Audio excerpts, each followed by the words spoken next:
National economy remains a top priority here in New Jersey. On the eve of the governor's special economic address to the legislature, and just hours after state figures showed thousands more job losses, state Republicans today came out with more demands designed to get New Jersey's economy back on its feet.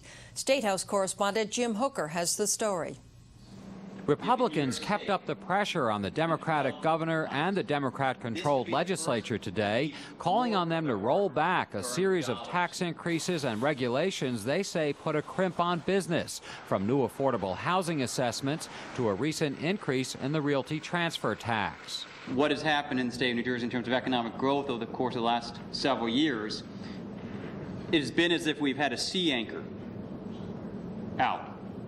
So we've slowed economic growth compared to our peer states. The rate of growth in New York was 12 times higher than New Jersey. The Senate GOP leaders trumpeted their call a day after Assembly Republicans, joined by Kean, proposed cutting the state sales tax in half to boost what are expected to be laggard holiday sales.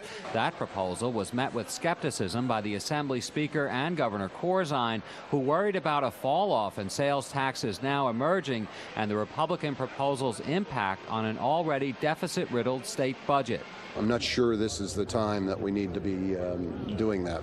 But lawmakers today said it's time to apply other ways of thinking during an economic downturn that many experts see as the worst since the Great Depression, and that's already required unprecedented federal intervention of hundreds of billions of taxpayer dollars. We need to change the psychology and understand that if we don't run the shop in a different way, that we are not going to be competitive. We're not competitive now. This is the second day in a row Republicans have challenged Democrats with their economic proposals as they attempt to snare some of the political spotlight and momentum on the eve of the governor's special economic address to the legislature here tomorrow.